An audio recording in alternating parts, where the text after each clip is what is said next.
Supreme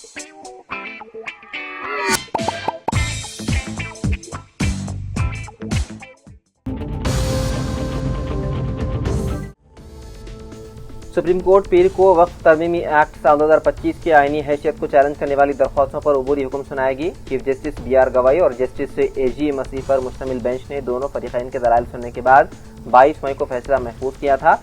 उन दरख्वास्तों में all India मजलिस इत्तेहादुल मुस्लिमीन के सदर व हैदराबाद के रुकन पार्लिमान बैरिस्टर ओवैसी, कुल हिंद मुस्लिम पर्सनल लॉ बोर्ड की दरख्वास्तें भी शामिल हैं।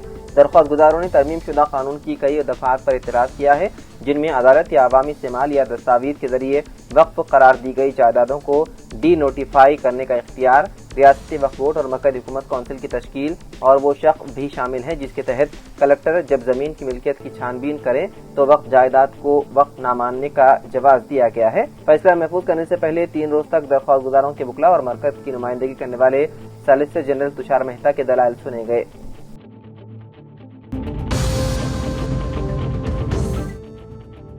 हैदराबाद के बल्लागुड़ा इलाके में एक दिल दहलाने वाला वाक़या पेश आया। पुलिस के मुताबिक 35 साल अकबर नामी शख्स ने अपने 3 साल बेटे मोहम्मद अनस का कत्ल करके नाश को मूसा नदी में फेंक दिया।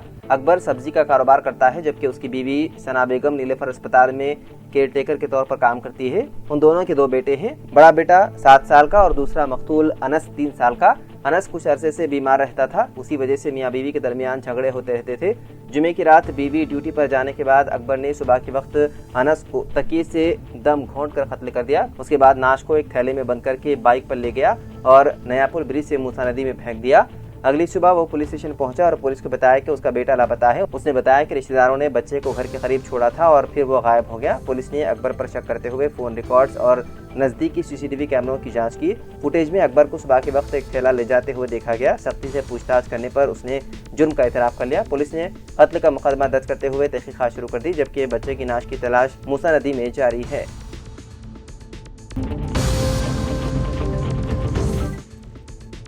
गुजरात के भरूच जिले के अंगलेश्वर वाक़े पानोली GIDC इलाके में इतवार को शदीद आग भड़क उठी। बताया जा रहा है कि ये आग Sanghvi organics private limited factory में लगी, जिससे पूरे इलाके में अफरा तफरी मच गई। आग इतनी भयानक थी कि दूर दूर तक धुएं का गुब्बार साफ नजर आए। आतिशज़दगी की इत्तला मिलते ही फायर ब्रिगेड महकमे की 15 गाड़ियां मौके पर पहुंची और आग पर काबू पाने की कोशिश शुरू कर दी। फायर ब्रिगेड की टीम लगातार मशक्कत कर रही है ताकि आग को मजीद फैलने से रोका जा सके।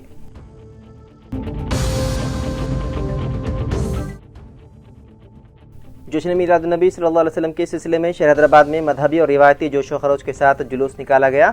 इस मौके पर जुलूसियों में रूहानी अकीदत की गहरी झलक वादे तौर पर देखी गई। जुलूस का आगाज़ शहर की तारीखी मक्का मस्जिद से हुआ, जबकि मरकजी जुलूस के अलावा फलकनुमा, मिस्रीगंज और शाह मीनार से भी पुरअमन जुलूस निकाले गए। शुरा ने सब्ज परचम लहराते हुए हुजूर अकरम सल्लल्लाहु अलैहि वसल्लम की तालीमात को याद किया और एक दूसरे को मुबारकबाद पेश की। पुलिस ने जुलूस के दौरान अमन व अमान कायम रखने के लिए सख्त सिक्योरिटी इंतजाम किए। 3000 से ज़ायद अहलकार, rapid action force, city armed reserve, commissioner task force, city quick response team और मुकामी पुलिस एहलकार मुख्तलिफ मकामात पर तैनात किए गए ताकि जुलूस बिला किसी रुकावट के पुरअमन अंदाज में जारी रहे। पुलिस ने शहरियों से अपील की है कि वो जुलूस के दौरान ताउन करें और किसी भी किस्म की बदनज़मी से गुरेज करें।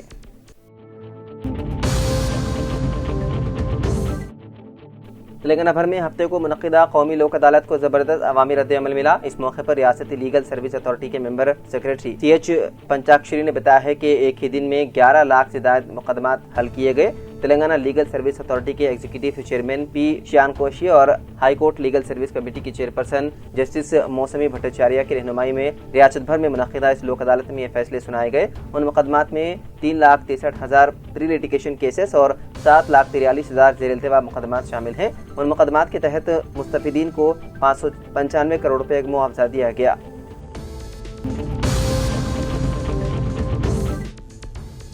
ऑल इंडिया मजलिस इत्तेहादुल मुस्लिमीन के सरबराह बैरिस्टर ओवैसी ने कहा कि बीजेपी ने NCERT का निसाब तब्दील करके मुसलमानों को तक़सीम हिंद का जिम्मेदार करार दे दिया, जो सरासर गलत है। हम तक़सीम के जिम्मेदार नहीं हैं। तक़सीम के नारे सबसे पहले वीर सावरकर ने लगाए थे। लॉर्ड माउंटबेटन और उस वक्त की कांग्रेस हुकूमत तक़सीम के असल जिम्मेदार थे। बीजेपी मुसलमानों पर बिला जवाज इल्जाम लगा रही है। किताबों में यह हकीकत भी छुपा दी गई है कि नाथूराम गोडसे ने महात्मा गांधी को क्यों कत्ल किया था। बैरिस्टर ओवैसी ने हफ्ते की रात मजलिस के दफ्तर दारुस्सलाम में जलसे मिलादुन नबी सल्लल्लाहु अलैहि वसल्लम से खिताब करते हुए ये बयान दिया।